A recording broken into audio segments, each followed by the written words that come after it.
श्री गोपाळ कृष्ण भगवान की जय। लीळा नंबर 173। भट्टोबास व माकडाच्या जेवणाप्रसंगी माकडाची चलाखी। एके दिवशी सर्वज्ञ उंबरवठ्याला लागून वसरीत बसले होते. सर्वज्ञांना सायंकाळचा पूजावसर तेथेच झाला.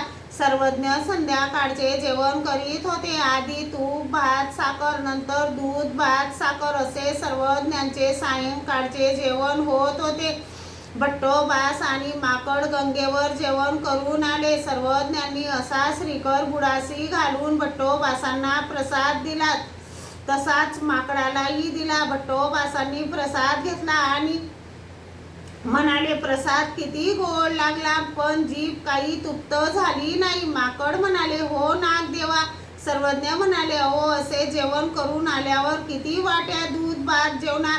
ते थोडे म्हणायचे, सर्वज्ञ जास्त म्हणायचे. अशी 5 वाट्यांची अट ठरली. मग सर्वज्ञांनी बाईसाला विचारले, बाई, तुमच्याजवळ काही भात आहे? बाईसा म्हणाल्या, हो बाबा, आहे. मग सर्वज्ञांनी दूध विकत आणविले. तेव्हा माकड म्हणाले, जीजी, मी थोडस बाहेर जाऊन येतो. सर्वज्ञ म्हणाले, वानऱ्या माकडासोबत जा हो, हा ओकारी करून पोट रिकामे करून येईल. जी भट्टोबास निघाले. तेव्हा माकड पुढेच निघाले. भट्टोबास भराभर चालत आणि माकडही भराभर चालत. भट्टोबास धावत तर माकडही पडायचे. मग शेवटी भट्टोबास म्हणाले, जा, तुझे पाप कर्म तुलाच.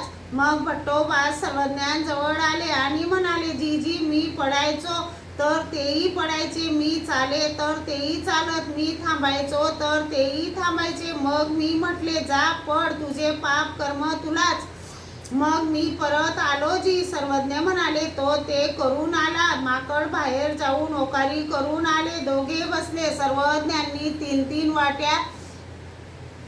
3-3 वाट्या दूध भात जेवविले, पण दूध संपले. सर्वज्ञ म्हणाले, आता तुमच्या दुधा भाताच्या 2-2 वाट्या आमच्याकडे राहिल्या. ते म्हणाले, हो जी. मग हात धुतले.